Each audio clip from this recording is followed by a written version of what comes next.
Hoje vou falar de viagem.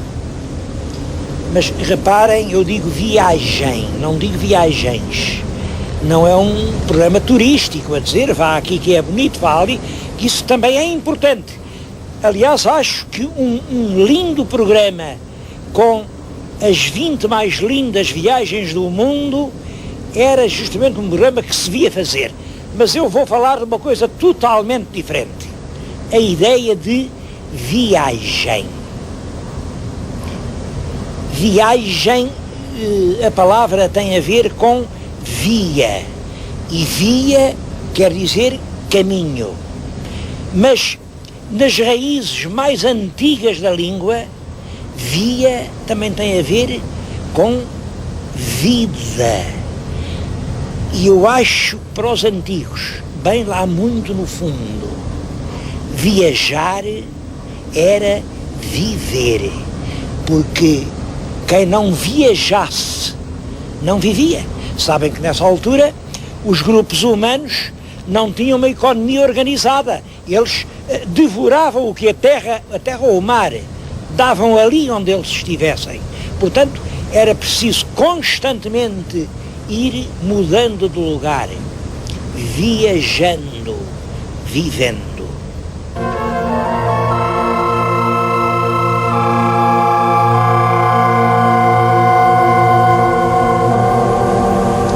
Certo que os primeiros homens fizeram as suas viagens a pé.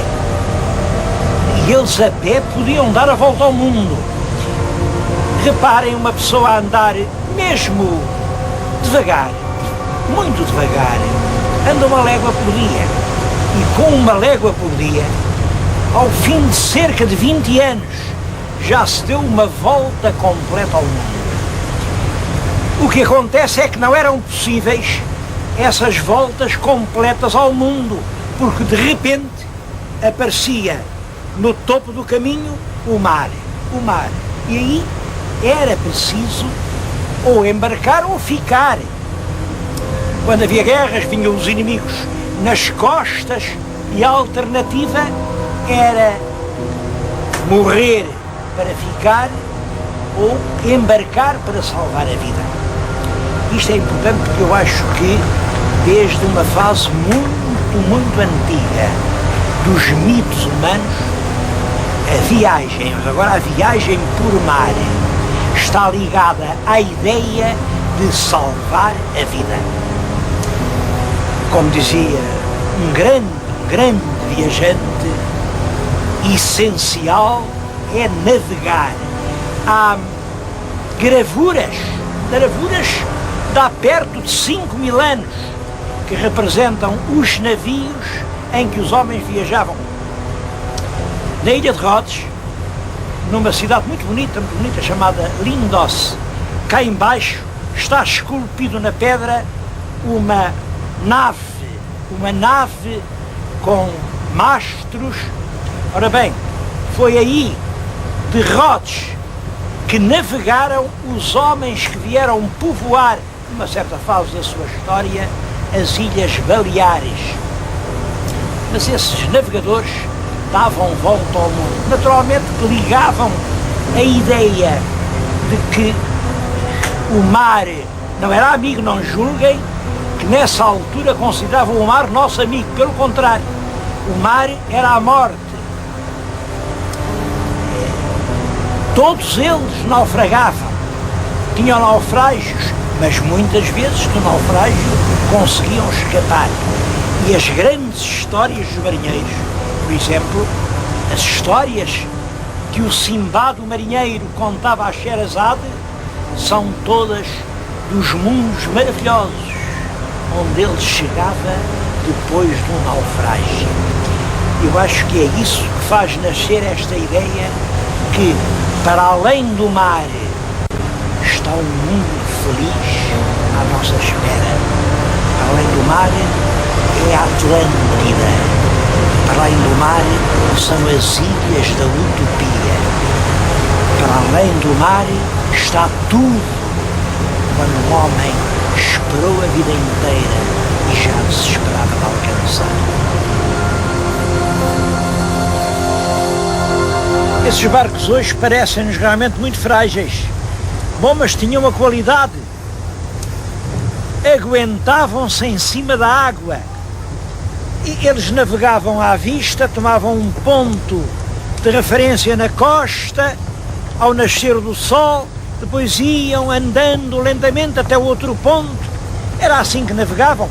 É isso que explica que tenha sido com barcos dos fenícios que um faraó do Egito, num período muito antigo, aproximadamente 500 anos antes de Cristo, tenha mandado barcos fenícios saírem para o mar da Eritreia, como diz o texto, é um texto do Heródoto, custear todo o grande continente africano e depois reentrar no Mediterrâneo pelas colunas de Hércules.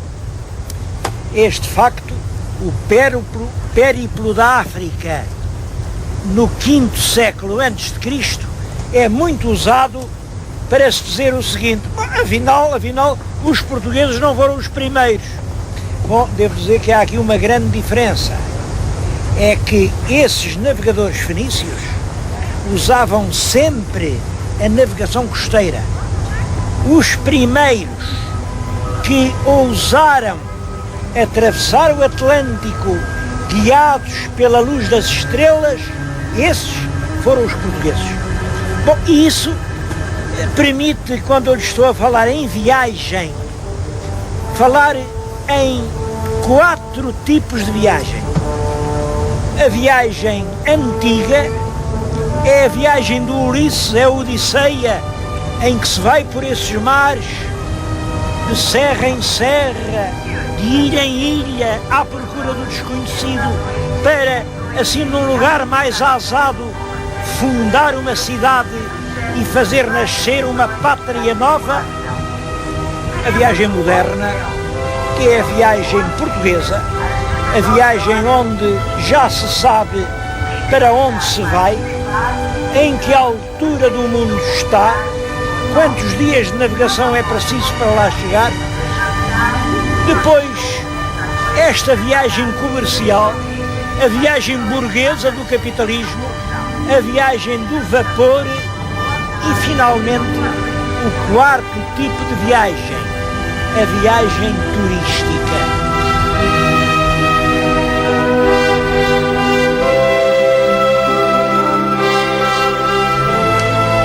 A verdade é que foi assim nesses navios frágeis que os fenícios e os gregos conseguiram chegar praticamente a todo o Mediterrâneo. O Mediterrâneo, este grande mar triangular, é uma espécie de coração do mundo. Reparem, a Ásia tinha a sua fachada a dar para o Mediterrâneo. A Europa estava voltada ao Mediterrâneo. E toda a África, ao norte, era banhada pela brisa do Mediterrâneo. Um mar de 3 continentes, os 3 continentes que no conjunto formavam o mundo. Porque o mundo era um mundo a 3 tempos. O mundo tinha 3 partes: África, Ásia, Europa. Toda a geografia antiga se baseia nisso. E uma grande parte do pensamento antigo se baseia nisso. Essa ideia, por exemplo, de que Deus é uma trindade, uno, mas dividido em 3, é como o mundo. É só um, mas tem 3 partes. Bem, quem veio arrombar com isso, como sabe, é o Colombo. O Colombo sai daqui da península, atravessa o Atlântico e tropeça na América. Afinal, não são 3, são 4. A cada roda era de 4. Camões lá diz, chama a América a 4ª parte nova. Claro que a viagem do Colombo levanta, como sabem, problemas, porque deve ou não deve integrar-se no conjunto das grandes navegações portuguesas. Isso sempre foi discutido e há de continuar a ser. Eu também não vou dar a resposta. Agora, o meu telespectador pense nisto. O Colombo fez a viagem principalmente com 2 ajudas. o saber geográfico que tinha, que era português. E as moedas de ouro que levava nos baús, que eram castelhanos.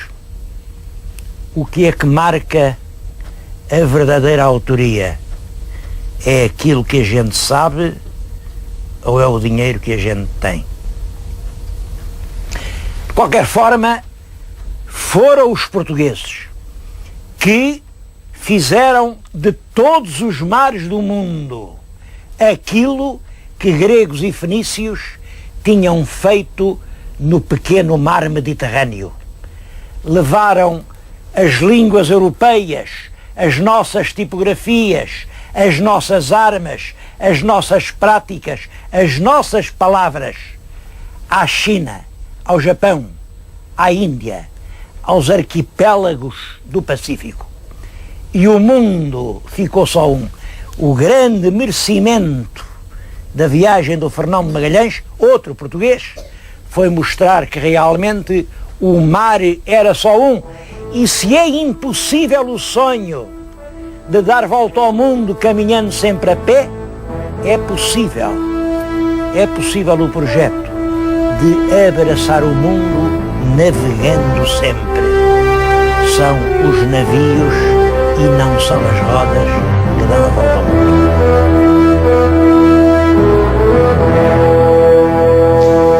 Eu falei de 4 tipos de viagem. A viagem homérica, uma viagem sem regresso. A viagem portuguesa, a viagem da descoberta. A viagem moderna, comercial e capitalista. E a viagem atual, no fundo, uma viagem de recreio, a viagem do turismo.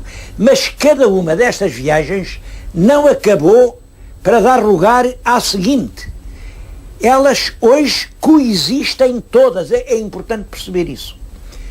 A viagem homérica do homem que sai da sua pátria, onde parece que Deus negou até o pão que o diabo amassou e que obriga o emigrante a procurar terras novas onde encontre uma maneira de viver. Essa viagem continua a ser bem dos nossos dias. E é a pensar em tantos portugueses que fizeram essa viagem homérica que eu estou aqui no mar a fazer este programa. A viagem portuguesa do descobrimento, naturalmente, descobrimento de quê? Descobrimento de terras onde se produzia o que não havia em Portugal e onde não se produzia o que nós tínhamos em Portugal. Portanto, viagens para levar e trazer. E isso obrigava a navios cada vez maiores, navios cada vez com mais capacidade de carga. São as viagens portuguesas que estão realmente na origem da transformação dos grandes veleiros que chegam ao princípio do século XIX, é quando eles têm o seu máximo desenvolvimento, com os clippers. Um clipper quer dizer etimologicamente cortar, é porque estão a ver a proa do clipper a cortar as ondas do navio a avançar rapidamente. Bom, eles davam uma velocidade, chegavam aos 17 nós. Olhem como este navio em que eu agora estou. Eram navios que tinham estas características. Muito pano. O Cutty Shark tinha 300 metros de vela, um desenho do casco que permitia meter muita carga e, portanto, isto era possível levar cargas de grande valor desde uma distância enorme até a Europa. Bom, as cargas dos clippers, primeiro foi o ópio. Os ingleses fizeram na Inglaterra uma guerra para obrigarem os chineses a deixar cultivar o ópio. E agora a gente queixa-se da droga. Mas foi assim que começou. Foi com a guerra do ópio. Depois não era o ópio, eram os escravos. Reparem, os escravos são uma carga preciosa, porque é uma carga que come. Quanto mais dias, mais comida. quanto mais comida, pior negócio. Portanto, um navio muito bonito, com os porões bem atulhados ali de escravos, para chegarem muito depressa ao lugar onde eram vendidos, isto tinha imenso valor. É claro que isto deu tragédias há pouco mais de 100 anos saiu de Macau um desses lindíssimos clipas, por fora ninguém diria a tragédia que lá ia dentro. Levava nos porões perto de 2.000 chinas. Bom, os chinas iam lá nos porões, comprimidos, atafolhados, não tinham ar, não tinham luz, e é claro, ao fim de alguns dias, revoltaram-se, arrebentaram com as escotilhas, chegam cá em cima ao tombadilho, o que era proibido, e então os soldados portugueses refugiam-se na ponte e, com os bacamartes, começam a espingardeá-los. Os chinas perderam a cabeça, pegam em archotes, pegam fogo ao navio. Bom, os navios tinham, como agora, salva-vidas, mas já se vê que o salva-vidas era para a tripulação, não era para a carga. E os chinas eram carga. Portanto, os portugueses saltaram para os salva-vidas, mas à pressa, com medo dos chinas, dois viraram-se, ali havia imensos tubarões. E os chinas, cá de cima, com os olhos muito abertos, divertiram-se a ver os tubarões comer os portugueses. E entretanto, o fogo alastrava no navio, e depois os últimos portugueses, porque escaparam, há sempre um que escapa. Escapou o barco do capitão e divertiu-se a ver o fogo comer os últimos chinas. Os clippers são os mais belos barcos à vela que jamais os homens construíram. É claro, infelizmente, construíram tarde demais, porque nessa altura já se tinha descoberto uma outra maneira de fazer andar o navio: o vapor. Os primeiros tinham umas rodas laterais, assim umas roda-pás, que andavam e o navio ia andando, mas depois descobriu-se o hélice com um veio, e o navio a vapor destronou completamente o veleiro. Em 1871 foi a última grande proeza dos veleiros. Dois barcos à vela, dois slippers, saíram da China, em Hong Kong, e foram até aos portos de Inglaterra. Um era o Termópilas, outro o Catisarc. Eu falo nisto porque quem ganhou a corrida foi o Termópilas. Ambos acabaram a sua grande vida oceânica, imaginem, no nosso pequeno estuário do Tejo. O Termópilas, o ganhador, foi comprado pela Marinha Portuguesa, fizeram dele uma espécie de navio de instrução, mas é claro, era um navio de madeira e cobre, estava muito velho, e foi preciso abatê-lo. Dizem os historiadores destas coisas que foi de todos os navios, os grandes veleiros, o que teve um fim mais digno. Foi abatido a tiros de canhão no centro da Baía de Cascais, enquanto em terra os cornetinhos da Marinha tocavam a marcha fúnebre. Houve perfeitamente a ideia de que era um herói que se enterrava. Mas também veio ao Tejo o vencido, que é o famoso Catisarc. Bom, Catisarc é tabaco de cachimbo, é marca de uísque. Catisarc é tudo no mundo de Catisarc. O Catisarc foi vendido a um armador português. Andou a trazer minério de carvão da Figueira para o Tejo, do Tejo para a Figueira, e estava ali desmazelado, negro, ninguém dava nada por ele, quando passou um oficial inglês e viu: aquele é o Catishark, o glorioso Catishark. Foi comprado e o meu telespectador, se o quiser ver, ainda pode.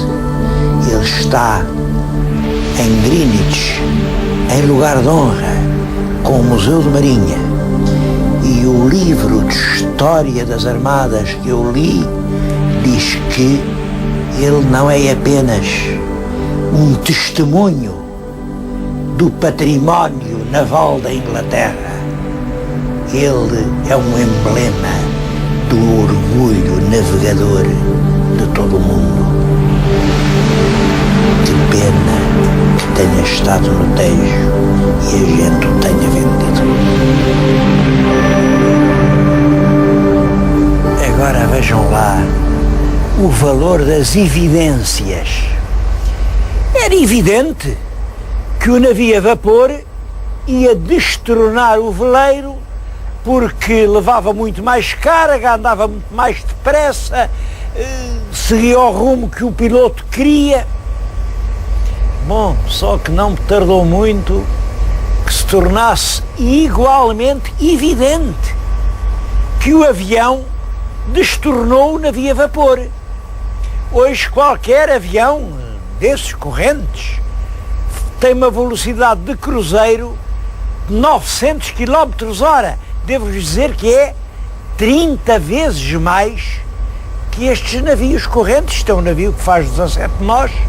17 nós são 30 km/h, 900 é 30 vezes mais que 30. Quer dizer, num avião a gente anda numa hora o que precisa de 30 horas para andar aqui.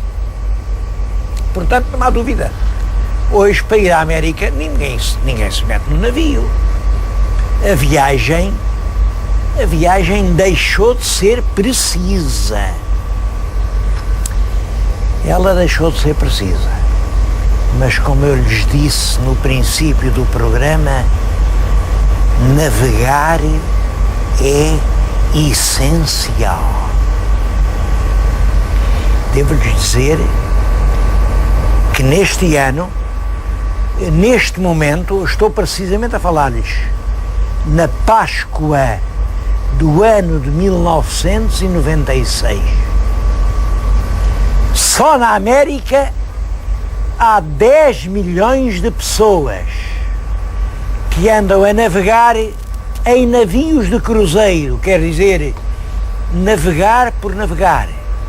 Os navios de cruzeiro não são negócios, não são viagens, não levam a parte nenhuma, são navegar por navegar. É que navegar já não é preciso, mas continua a ser essencial. Navegar é ir à procura de um mundo diferente, de um mundo em que todos, talvez um mundo sonhado, mas é um mundo em que todos os homens sejam justos, humanos, irmãos. Eu bem sei, meus amigos, que até é possível que esse mundo nem sequer exista. Mas quando deixarmos de acreditar nele, nós também deixaremos de ser homens. Passemos a ser apenas, não sei, mamíferos, répteis, batráquios. Uma coisa é certa, um mundo melhor é a verdade que nenhum homem verdadeiro desiste de procurar.